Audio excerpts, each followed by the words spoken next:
Hey, what's up, everybody? Sam from Subterranean Annihilation here. I got Hallucination Realized. We're going to do a very special interview today. They're one of my favorite grind bands. So, what's up, guys? Thanks for being here.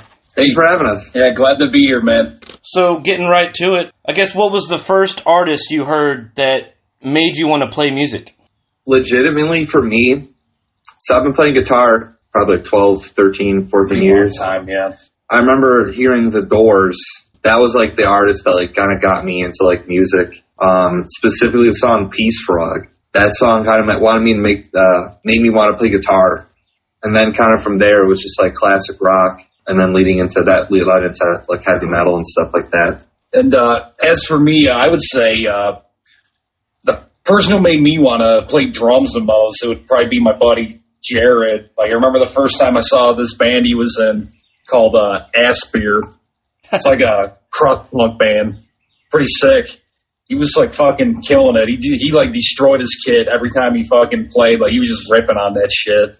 And they were probably my favorite local band that I ever seen. So that shit made me want to play. Right on. So getting into grindcore, what made you decide you wanted to play like intense grindcore? Was there a defining moment, like a show you went to? Well, by the way, this is Tyler. That was Tim who was talking about drums. Getting introduced to like black metal and like death metal and stuff like that. And then eventually like downloading like and listening to like grindcore. There was definitely a show years and years, this is probably 2010, 2011. I'm trying to think. Well, one of the first local shows that we ever went to was going to be Magruder Grind. Fuck yeah. And they ended up not playing, so we saw like our buddy's band Beastman played, and they kind of played like Infest style like hardcore when they first started. Just fast stuff. As Tim said, there was Aspir. I think they played that show too. That's an awesome name.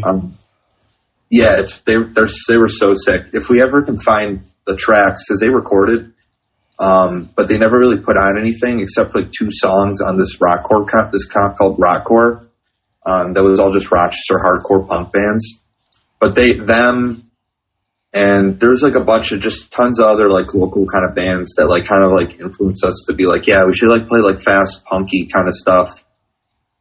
So we had like we've had a bunch of bands before this.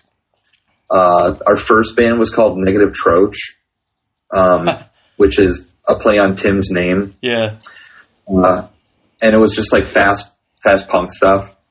But like with a little flipper. I guess you could say like we were the best comparison with Cyanamid, who's just like New Jersey hardcore band from the early 80s that just played like almost noisecore because they like played so fast.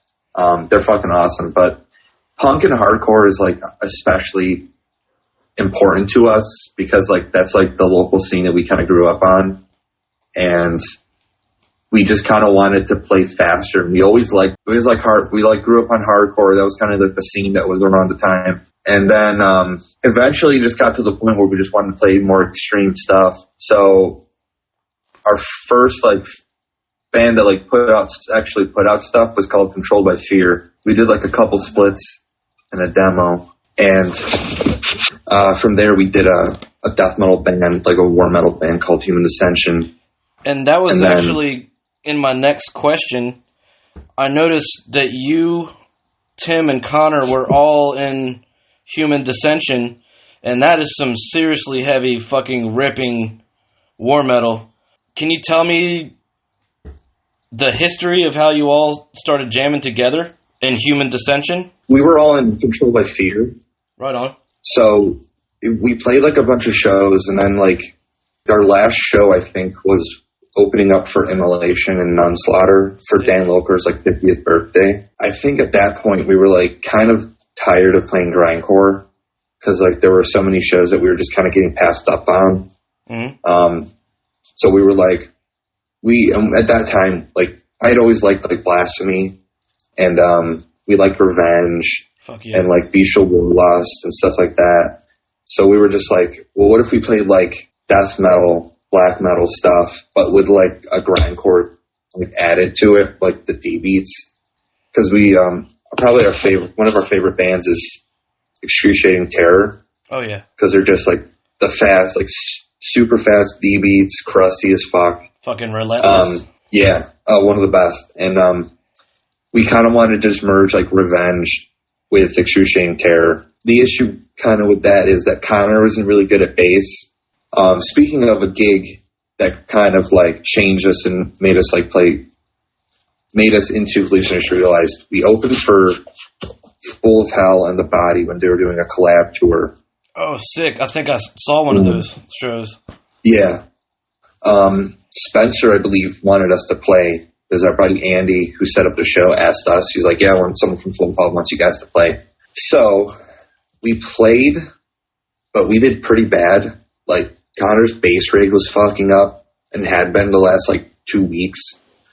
So we had, this song that we never ended up playing, and we our set was kind of shorter. So we played that show, but the band, there was a local band called Gas Chamber that was, one of my favorite bands at that point. But they played probably the greatest set of any band I've ever seen. And it was it's ingrained to my memory to this day. And it's the main reason we started Hallucination Realized. We were just we kind of had a bad show, and every band was so good. And we literally were all right, we're changing it up. We're going to play we wanted to play hardcore, power balancy, stuff like that. Yeah. So we were kind of yep, let's transition into a new thing. Human Ascension we're never going to get any better, because Connor wasn't that good at bass.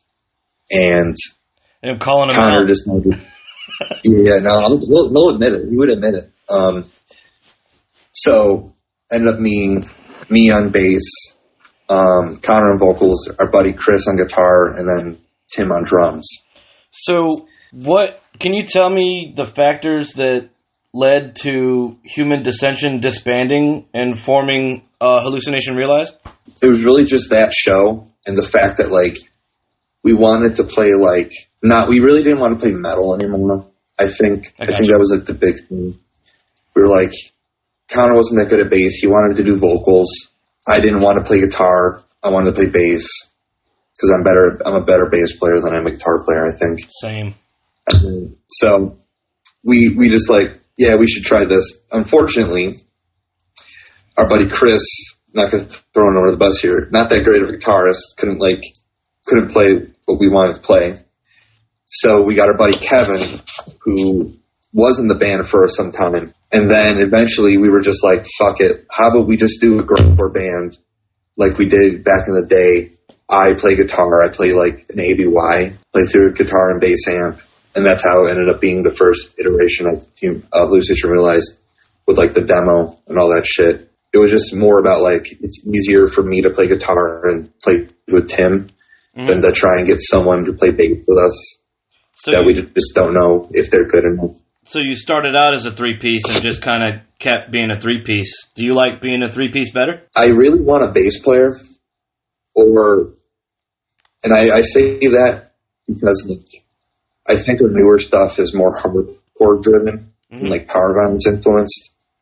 And I think just in general, having a bass player is better because it kind of gives you a better lower end, and having two instruments playing at once always sounds better than having one person play through 2 amps. Oh yeah. That being said, it's so easy to write and do stuff with Tim. It's kind of and anyone that offers a position ends up being 2 weeks later, oh, I can't do it. The bigger reason I also want to do it is so that when I record, I don't have to do 2 guitar tracks and then a bass track. Yeah. And then vocals, and then do noise stuff if we do it. So it's hard work. It is hard to find a reliable player, and when you do, everybody's schedules doesn't always line up. So you end up having, the three of you being the backbone of the band. I know the feel. So I'm gonna switch gears here. Tell me about the local scene in Rochester and Western New York. Anything bands, venues, history. stuff like that? There's this comp of rockcore, and a couple of iterations of it that like would like be a compilation of like bands around the area at the time. And Rochester has a lot of really good like hardcore and like punk bands. I'm trying to think, like Destructs. They're almost on 65 Thrash, I think. Rational Animals is like a punk band, really good punk band that like toured the U.S. There's just like, it's a weird city because there's also a lot of metal bands. Mm-hmm. Dan Loker lives here, so you got like Blurring, you got you have then Sulaco. You're not Sulaco, but you have Sulaco, who are really good. You have Calibus, who are from here. Lethargy, you know, like. Oh, I didn't know they were from here. Yeah. The city has like a weird. It's weird when you think about it because like I always think it's just Rochester, but there tends to be like some like pretty, I wouldn't say important, but like very cool underground bands from around here. And I think most scenes just don't have that. But lately, last like 5 years has been kind of weird because there hasn't really been any like hardcore punk bands anymore. And we've kind of like, we're one of the few, like, not one of the few, the only, but like one of the few like grindcore bands. I don't know. It's a great city. I mean, like, Spoonful Vicodin, that's a really good band that was from here. Yeah, I have an old compilation with them on it. They're fucking crazy. So it's, but I know, and then, so like, there's a couple good venues here. Like, Bug Jar has always been good to us for the most part. That's like a mainstay. There was this spot, we live at this spot called North Street. We used to have shows here all the time. I mean, I didn't used to have shows, but like the people that lived here. Yeah. They were so wild, like most ridiculous shows. I love house shows. Dude, I love house shows so much. Luckily, a lot of places in Richmond still have house shows, like in a basement. So it's such an awesome atmosphere for grind and punk and all that.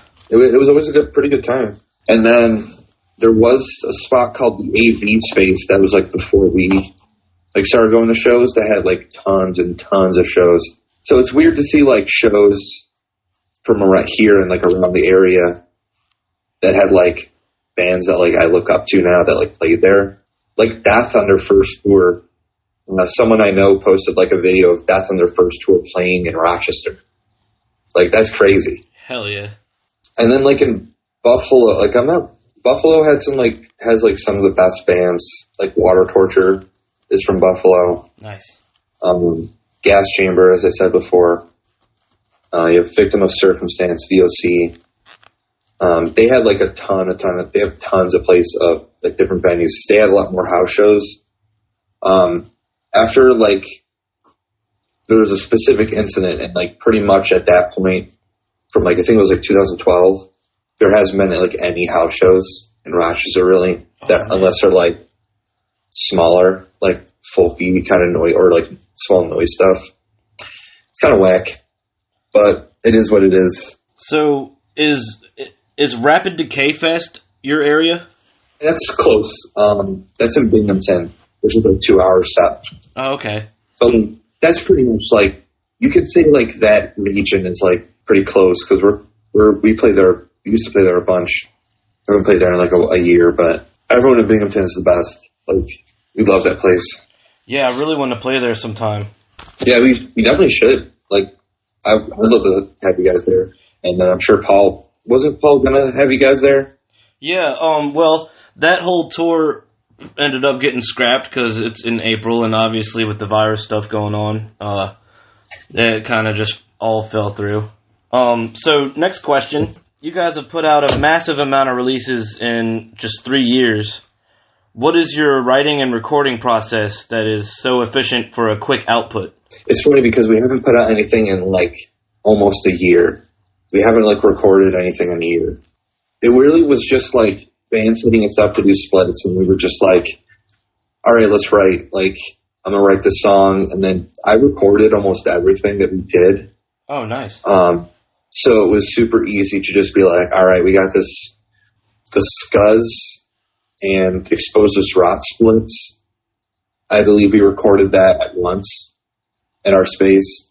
That was when I got like a nicer interface so I could actually like record a whole drum kit. Yeah, it really is just like the fact that because we are a 3-piece and we're a 3-piece for the most part, besides the couple releases where Kevin plays bass or guitar on it, it was easy for us to just write songs and just like turn them out like super quick because we can record it. That's awesome. I think my favorite is the split with Incinerated and Made Hostage to Your Psyche, which is like a EP or a full length. It's an EP. What is your favorite release and why? I think the Incinerated one, because that has Blood Portraits and it has Panzeram Impulse, which are like I think 2 of my favorite songs that I've ever written. Made Hostage is really good but I don't really like how it came out, because the issue with that is we wanted to have it out for Rapid Decay, the second time he played. So I rushed and on the mix and master a little bit. I think I was just too busy. I did a little too much. But other than that, I think that one's really good. The LP that we're running will probably be my favorite. But I would say the Incinerated and also the Deterioration split is also really good. Yeah, I love those. That's a fucking awesome band. We played with them in Controlled by Fear years ago, and then we ended up playing with them in Chicago a couple years ago, where they were like, "Hey, you were in Controlled by Fear," and we were like, "Yeah, how do you remember that?" You remember me? Yeah. Also, was like, "Why are you bringing that up?" We were kind of embarrassed by it. And it's funny because they were like, "Yeah, you were one of the best bands we played with on that tour," and it's like, okay, I guess, but ended up being so we played with them in Chicago and then in DeKalb. So we ended up becoming tight because we were hanging out with them so much, and we were just like, "Hey, let's do a split," and they were like, "Yeah." It was fucking awesome. Fuck yeah. I love how that happens, meeting people from your favorite bands and they end up being cool as shit or remembering you from 5 years ago. I remember Full of Hell played in Poquoson, this little podunk town around here, fucking 10 years ago. And then recently, last year, they played at Riff House and they all remembered the Poquoson show, which was in a garage. And we were just like, what the fuck? How do you remember that after all the shows you've played? I can't imagine. After 10 years, too. Jeez. That's cool. That's awesome.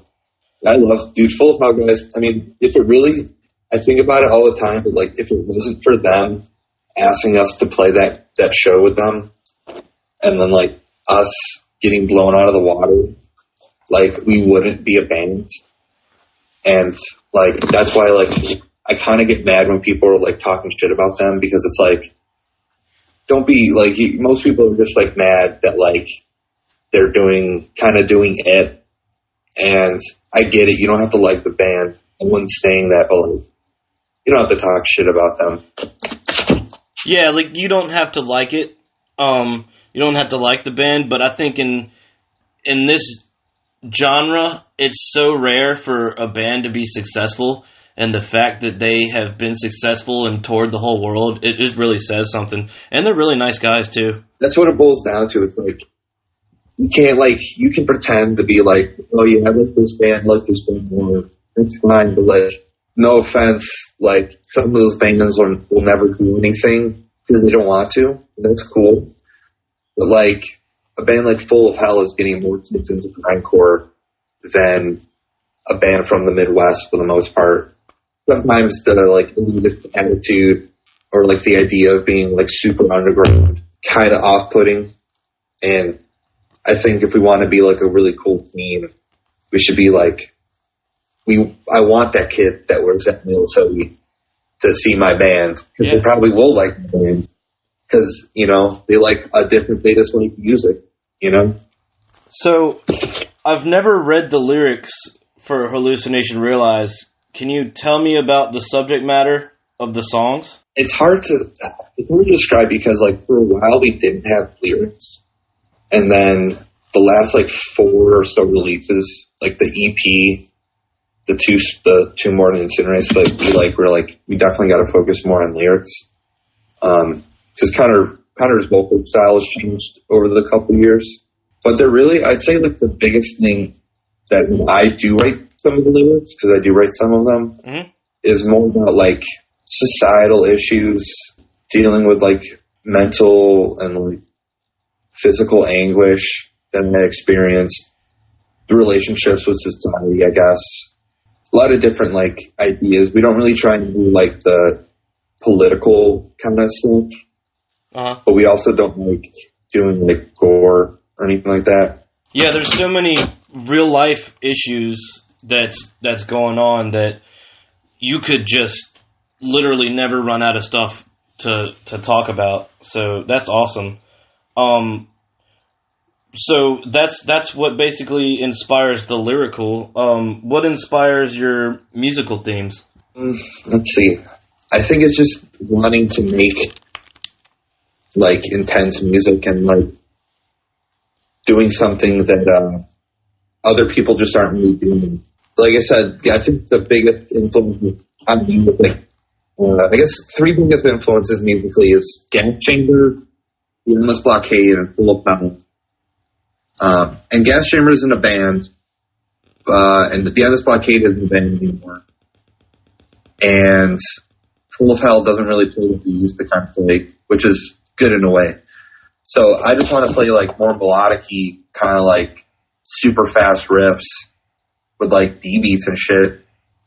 But, like, also, like, something that, like, is kind of, like, it's not just throwaway. Like, it's not just playing fast to be fast. It's, like, just intense music, I guess. Right on. And that doesn't have to be fast. Like, that's why, like, I think Blood Portraits is a really good song, because it's not fast at all. It's kind of a weird chord, like, progression. It's more like a driving song, got, like, a driving force behind it. Oh yeah, Tim's back. So all that. Just picked up all that fucking nonsense going on down in the basement. So does it look like a Gutalax concert down there? Oh man, luckily no. But there was 2 inches of water down there. Oh fuck! Yeah. Going? Oh, we drained it out. We ran all the faucets in the house, and it that's it. Yeah. Yeah, our situation here is kind of a little screwy. Damn. But yeah, man. So I guess last question is kind of a couple questions. What's the next move for Hallucination Realized? Like, I heard you talking about an LP. Tour-wise, release-wise, label-wise, what should we watch out for? Well, yeah, like I said, right now we have, like, a bunch of songs for an LP that we want to use. I have, like, a noise kind of, like, industrial EP that, like, we're almost done writing. That is going to be, like, a companion piece to it that we're going to probably release soon. The issue is we just gotta, like, demo the actual songs. And we have to actually practice. Because this whole, like, I would say no offense. I don't know who I'm offending. No offense, yeah.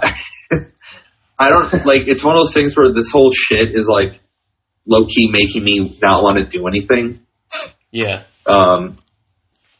And it's one of those things where, like, the more time I take to listen to, like, the songs that I have written, I don't know if you feel this way, Sam, but, like, if I, like, play songs too long, I start not liking them. Oh, yeah, you start hating them.